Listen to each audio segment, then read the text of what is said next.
Namo tassa bhagavato arahato sama sambuddhassa.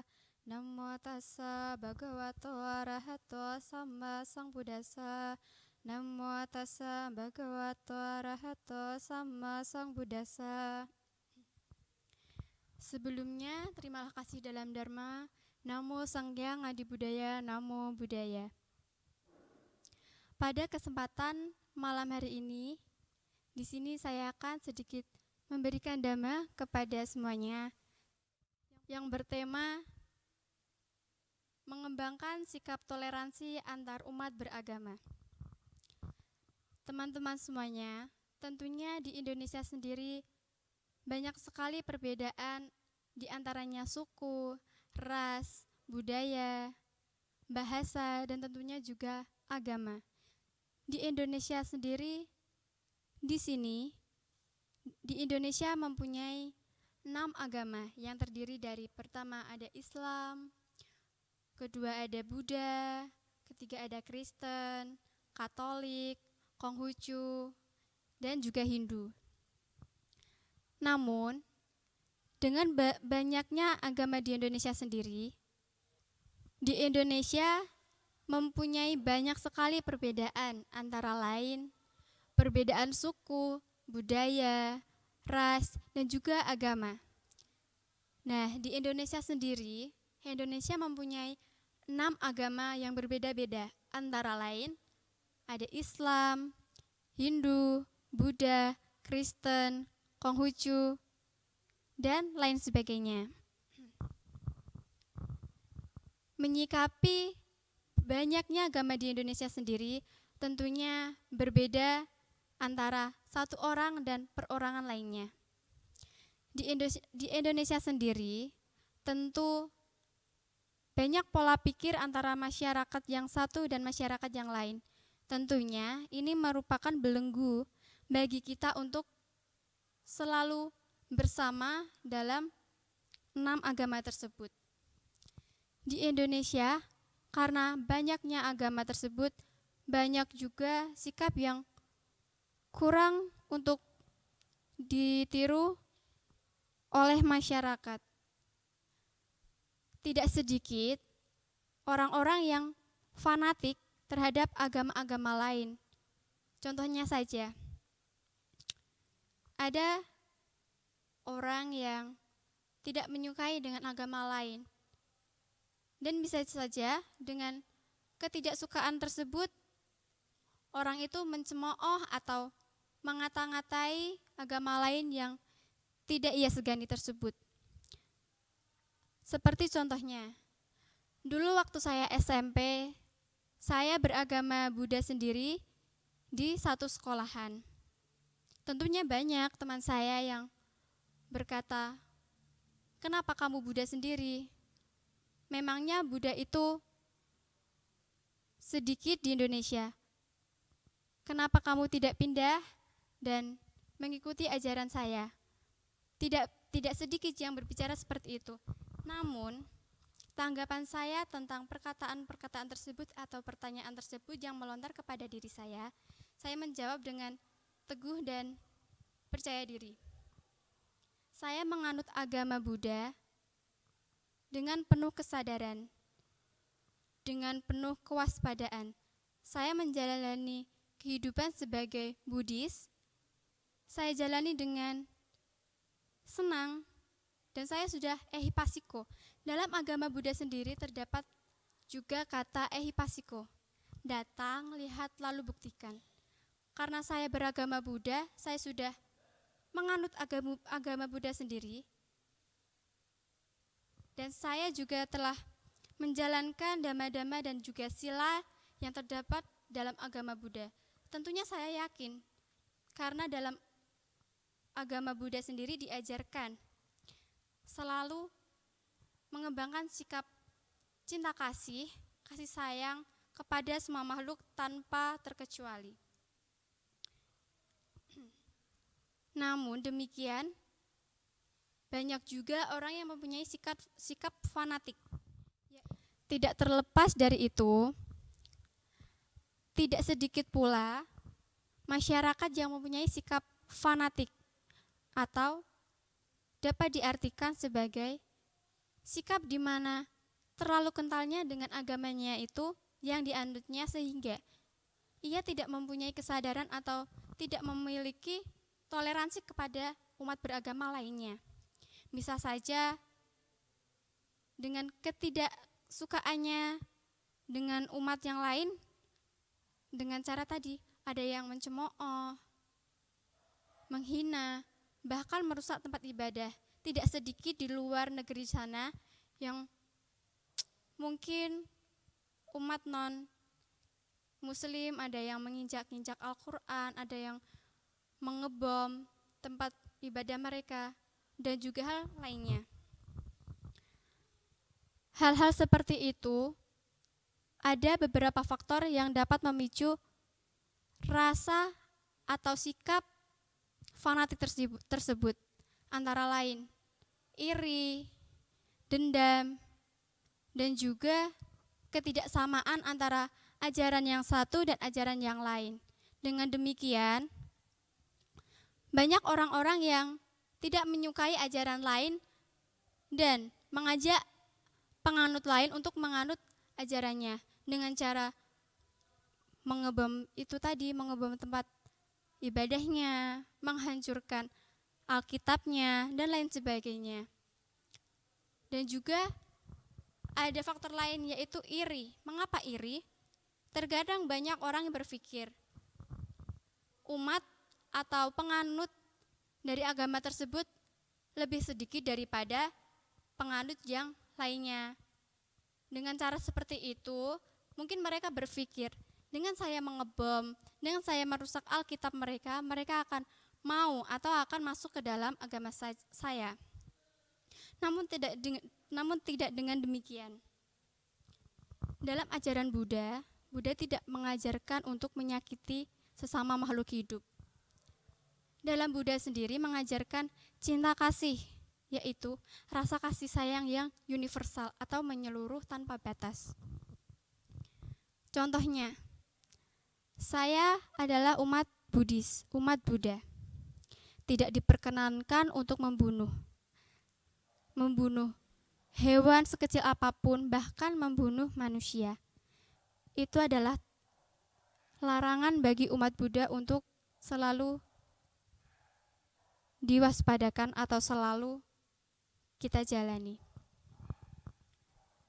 Ada juga sifat karuna atau kasih sayang, yaitu kita mempunyai rasa belas kasihan terhadap semuanya tanpa terkecuali, terhadap hewan, terhadap manusia, yaitu kita tidak menyakiti makhluk lain.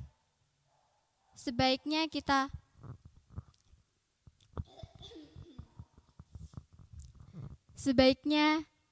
kita menaruhkan rasa empati yang besar terhadap semua makhluk.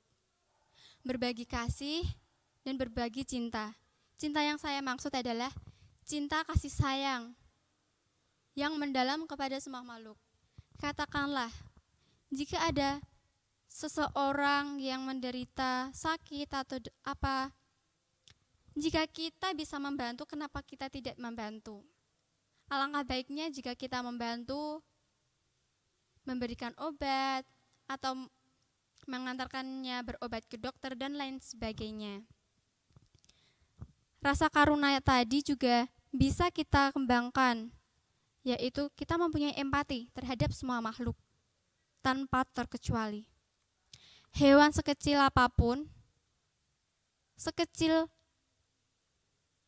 debu pun patut kita untuk beri hidup, tidak patut untuk kita sakiti. Seperti itu. Nah, teman-teman Sudharma, dengan sikap seperti itu tentunya kita harus tergugah hatinya untuk selalu waspada dan harus memiliki sikap tolong-menolong, selalu mempunyai sikap kesadaran, toleransi tentunya. Namun, banyak orang-orang yang belum memiliki kesadaran. Kesadaran tentang apa? Kesadaran tentang semuanya. Bahkan mereka terkadang merasa cuek terhadap hal yang sekecil apapun. Katakanlah ada teman kita yang sedang kesulitan mengerjakan tugas, namun sebenarnya diri kita bisa. Lantas mengapa kita tidak? Bukannya memberi jawaban terhadap teman tersebut, setidaknya kita mengajak, merangkul untuk mengajarkan atau belajar bersama agar teman kita tersebut bisa mengerti pelajaran. Dalam menyikapi 6 agama tadi, ada juga contohnya.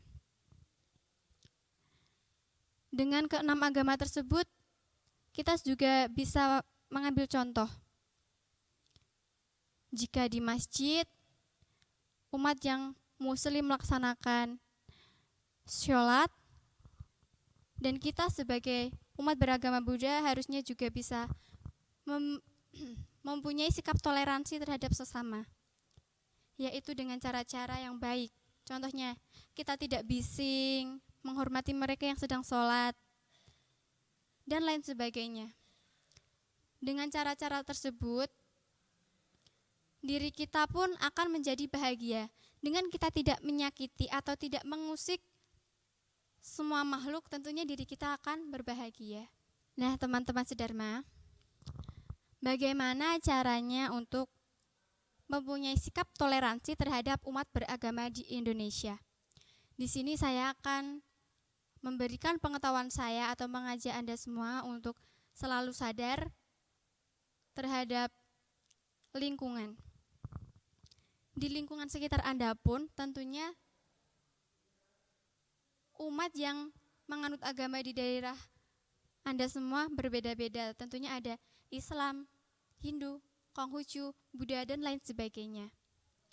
Cara-cara menyikapi ke-6 agama tersebut agar kita bisa hidup damai, bisa hidup rukun terhadap satu sama lain, tentunya ada beberapa contoh atau beberapa faktor. Pertama, cinta kasih. Kedua, kita harus selalu bergotong royong. Cinta kasih sendiri bagaimana? Yang seperti saya katakan tadi, rasa kasih sayang terhadap semua makhluk. Kasih sayang sendiri ini kita kembangkan di kehidupan sehari-hari, dari hal sekecil apapun hingga hal sebesar apapun. Ya, contohnya, jika ada umat Buddha atau Sangha di daerah kalian yang sedang melakukan pindah patah atau mencari dana makanan untuk sarapan atau makan siang, jika ada umat lain, tentunya kita harus atau umat lain harus mengerti bahwa seorang sangha itu sedang mencari makan. Jika ada sangha di daerah Anda semua, jika Anda yang beragama non-Buddha, setidaknya ikut berempati atau bertoleransi dengan berdana makanan, minum, obat, dan kebutuhan-kebutuhan lain yang diperlukan oleh sangha tersebut dengan hati yang ikhlas tanpa pamrih. Ikhlas tersebut bagaimana? Kita memberikan objek atau benda tersebut kepada sangha dengan hati kita sendiri tanpa paksaan dan tanpa pamrih. Tanpa pamrih itu sendiri tanpa mengharap imbalan. Jika kita sudah mengasihi, ya saya ikhlas, saya tidak mengharapkan imbalan dari sangha. Dan kedua, ada juga gotong royong. Di desa masih juga kental dengan sikap gotong royong. Gotong royong yang seperti apa? Gotong royong seperti halnya saja. Di desa sendiri tentunya masih kental dengan sikap toleransi, sikap gotong royong. Sikap gotong royong yang seperti apa? Contoh halnya yang kecil saja. Ibu-ibu yang ada di perdesaan menyapu bersama. Menyapu agar lingkungan yang mereka tempati menjadi asri, indah, bersih, dan tentunya terbebas dari penyakit. Dengan demikian, rasa kebersamaan mereka itu selalu ada. Dengan bergurau bersama sambil menyapu desa itu. Dan juga ada contoh lainnya. Katakanlah seperti ada wihara yang sedang melaksanakan renovasi. Nah, tidak sedikit bagi mereka yang beragama non-Buddhis atau yang tidak beragama Buddha membantu bersama-sama merenovasi wihara tersebut agar menjadi baik lagi dan layak untuk menjadi tempat ibadah. Nah, teman-teman sedharma, jika ada umat lain yang bertanya tentang Buddhis, seperti contohnya saya dulu yang mendapatkan pertanyaan-pertanyaan dari umat non-Buddhis atau non-Buddha, yang contohnya, mengapa umat Buddha itu harus digundul seperti biku dan bikuni? Mengapa demikian? Apakah itu wajib dan untuk apa? Mengapa harus digundul? Nah, dengan pertanyaan seperti itu tentunya umat Buddha sendiri diajarkan untuk melepaskan keduniawian, melepaskan kemelekatan terhadap semuanya.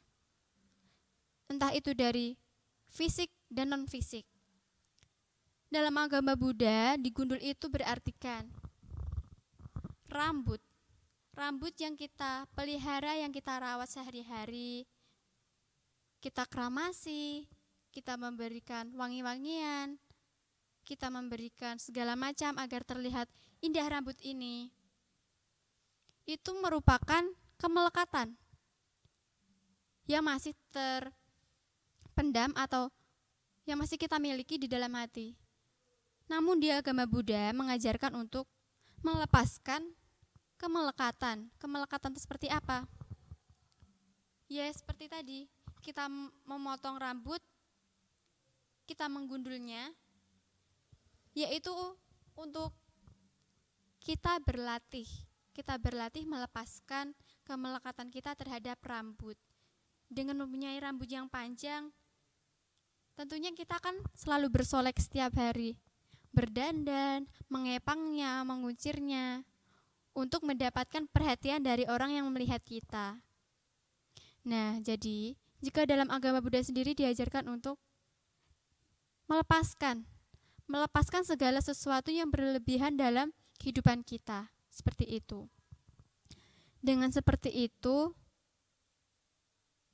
kita harus mempunyai lebih luas lagi, lebih dalam lagi sifat toleransi antar sesama.